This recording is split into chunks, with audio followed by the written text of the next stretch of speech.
The New York Giants romped the Indianapolis Colts 38-10 Sunday to secure their first playoff berth since 2016. Coming up, I'll have recap of the game and what lies ahead for the Giants. Stay tuned.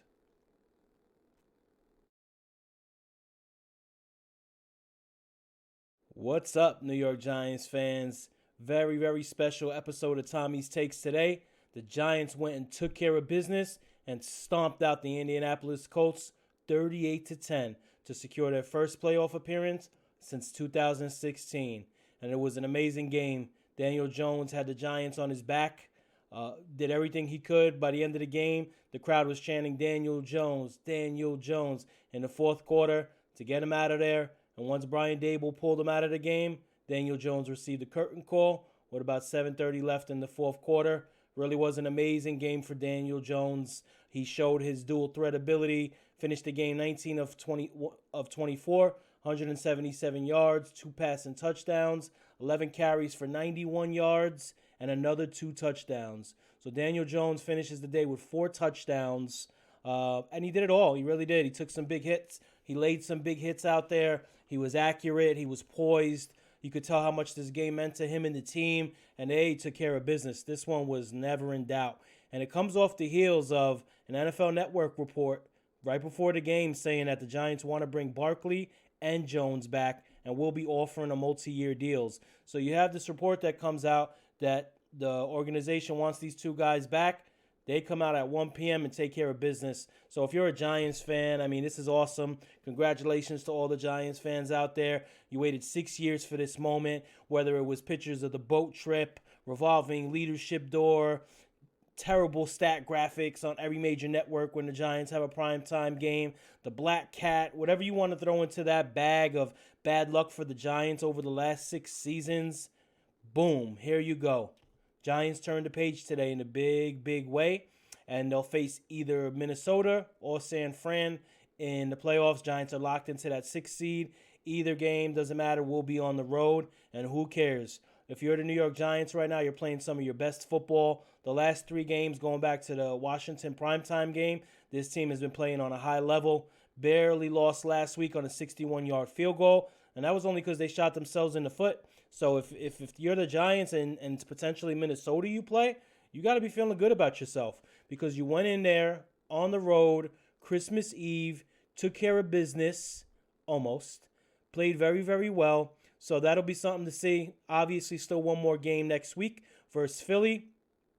Curious to see how the Giants handle that game, whether they try to rest some starters, play everybody. I personally think you should play who you need to play as long as they're not injured. Very much similar to the 2007 Giants going into play. Obviously, the Patriots were undefeated, a little bit different, but you go into the last week of the season against another great team. You don't have any playoff position in that stake in that game. Philly might. You don't have any playoff position in that stake, so why play your players? Well, you play them so 1, you keep up your consistency. 2, you continue to build. And 3, you don't take your foot off the gas. You don't take your foot off the gas ever in the NFL. And if you have a couple players that are injured and maybe you don't want to bring Adoree back next week, you'd rather bring him back for the wild card game, that's fine. But if the guys are healthy, you roll them out there. If you want to take them out later in the second half, sure. But we'll see next week versus the Eagles. You got Brian Dable gets the Gatorade bat from Jihad Ward as the clock went down. And, I just want to talk for a minute, and I'll get to the players.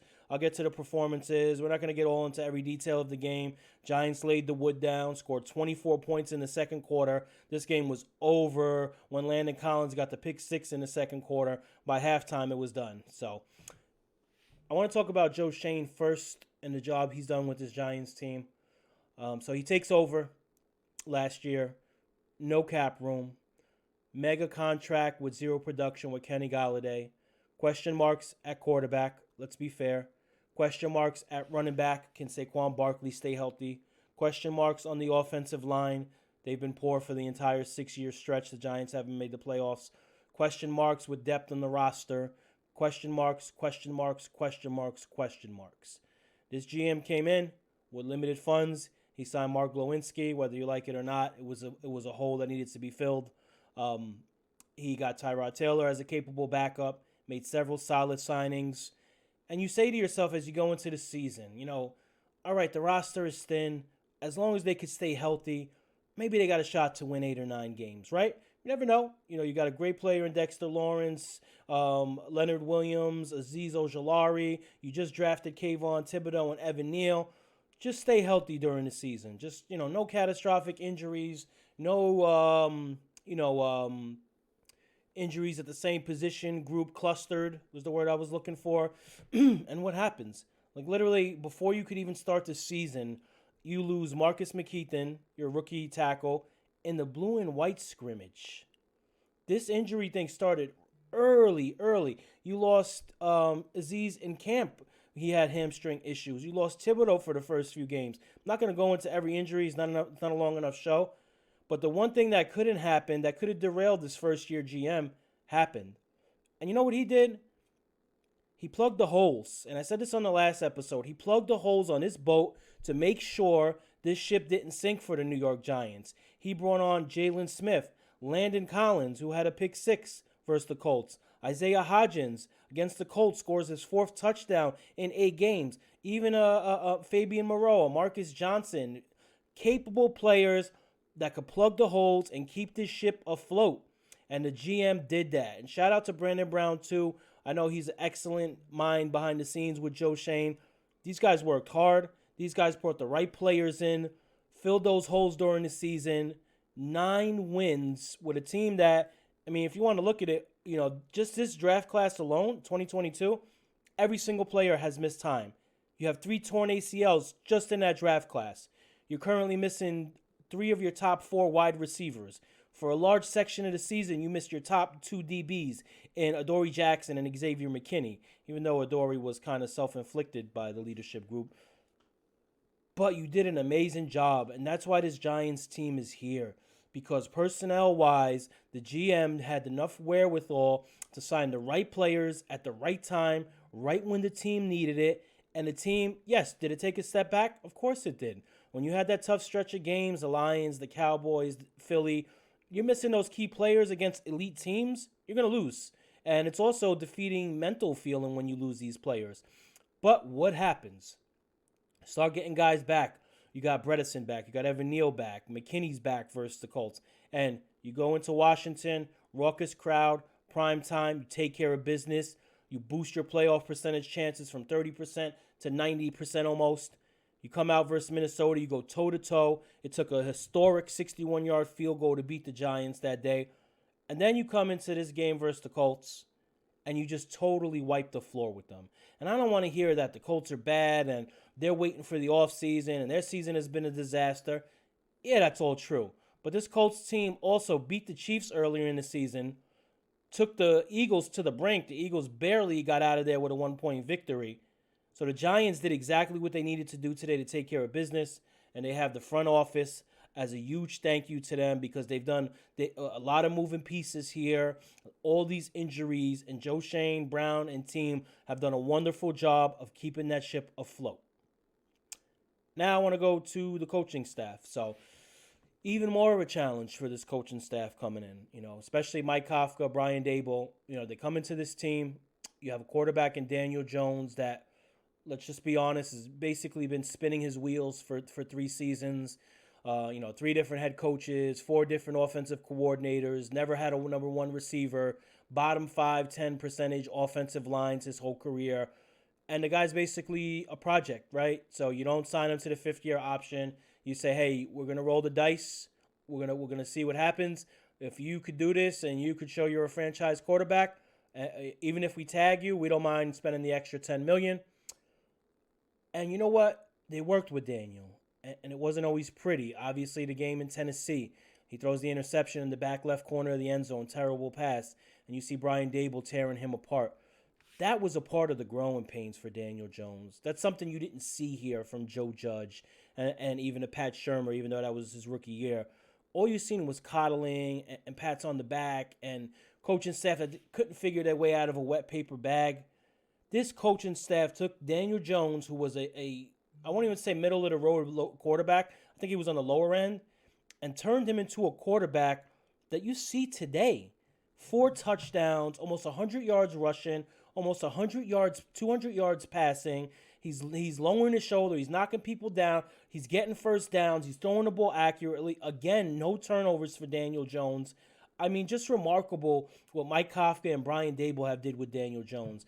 And it hasn't been a quick fix. Literally, even if you go back to week 5 or 6, Jones is playing solid, mostly with his legs. You go back to the Bears game where he had, 70-something yards passing, but on the ground tormented them. And everybody wanted to see the big passing games and could he lead this team with his arm? And slowly but surely, this season evolved into that. And you've seen it versus Washington. Drive to take the lead. He's slinging it, accurate. You've seen it versus Minnesota. The whole game plan was on him. It was a pass-first attack, accurate, poised, played well under pressure.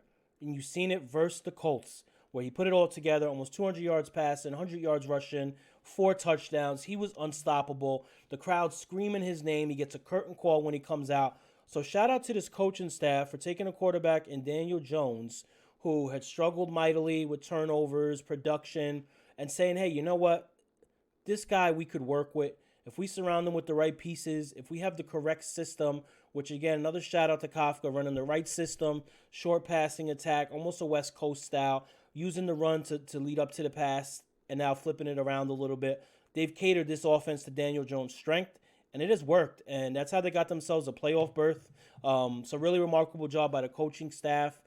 Same thing with rookies, Kayvon Thibodeau.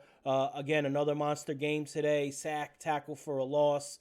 He does the Snow Angels thing, which was a little weird. You don't want him to get crazy celebrating. But the team started 6-1 in their first 7 games.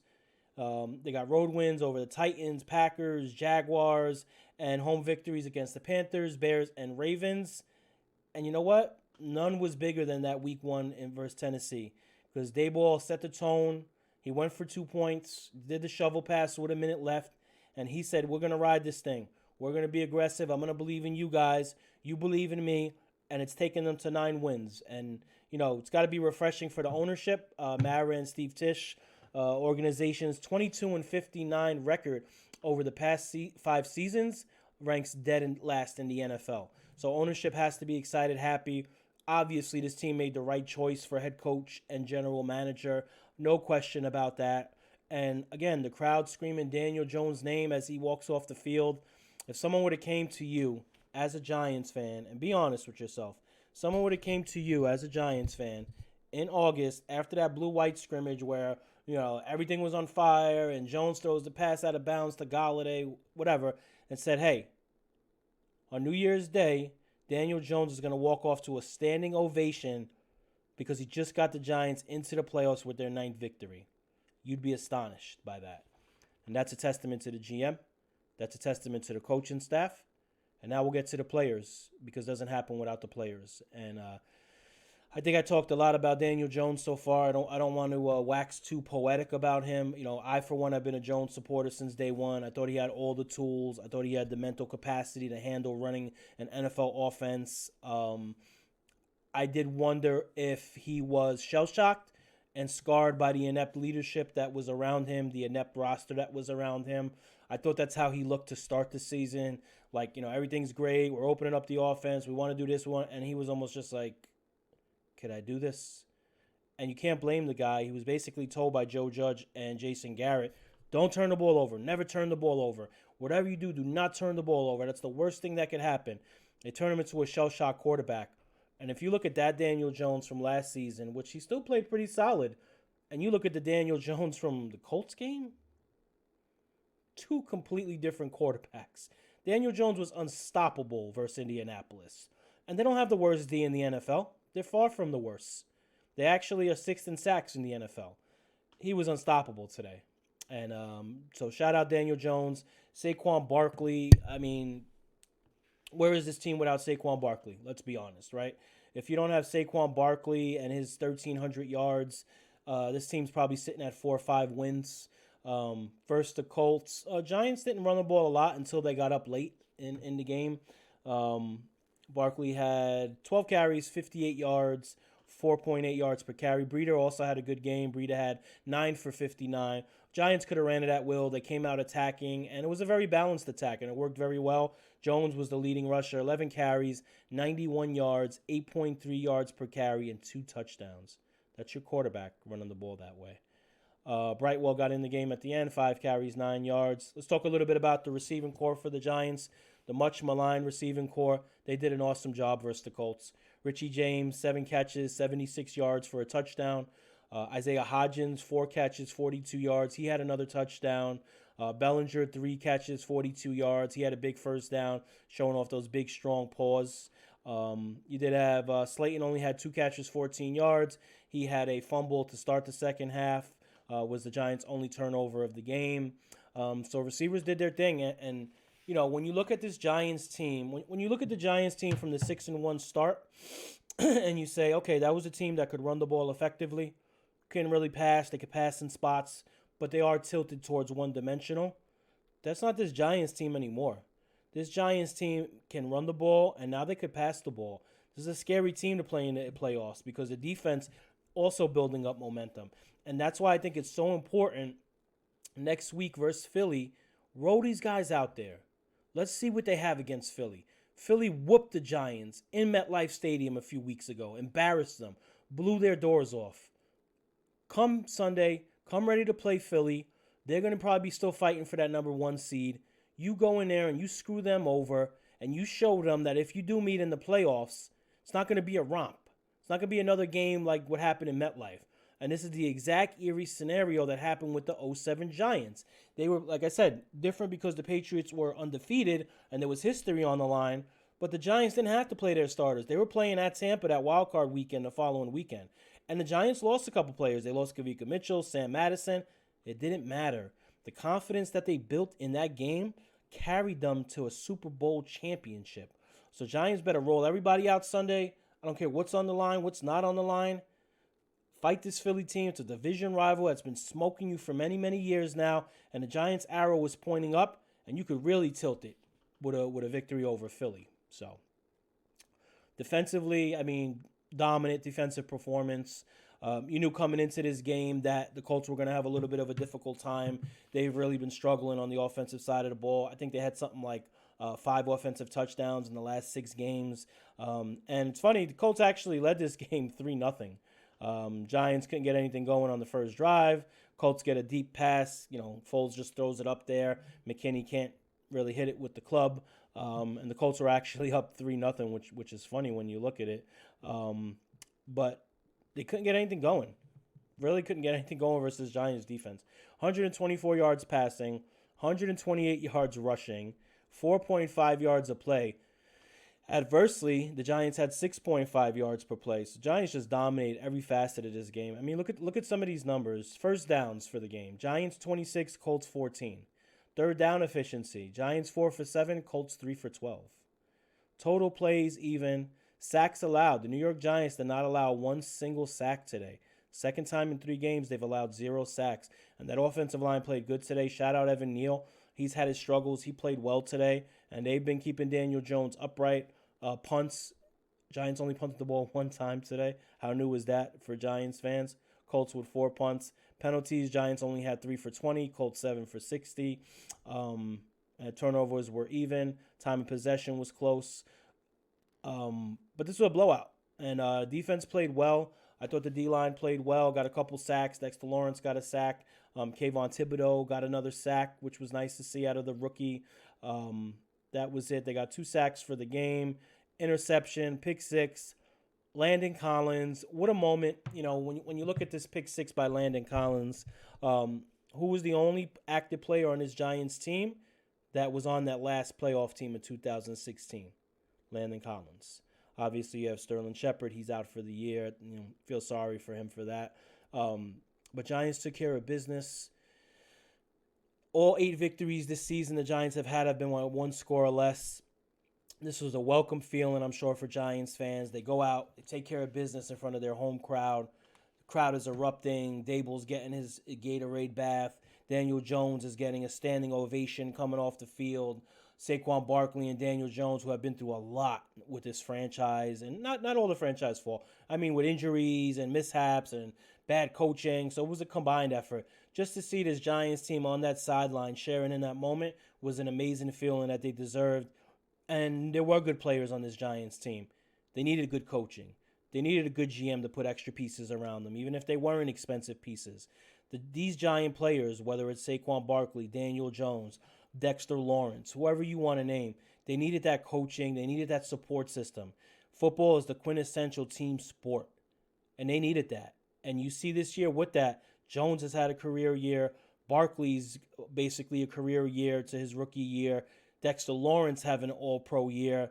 And these are homegrown players, and these are players that struggled through the last couple of seasons. So just goes to show you the impact that coaching has and a good front office has, because these players have elevated their games. And, congratulations to Joe Shane, Brandon Brown, Brian Dable, the entire Giants organization. They didn't win the Super Bowl yet, but this is big. First time in 6 years. And the Giants have not just been bad the last 6 years. They've been a laughing stock.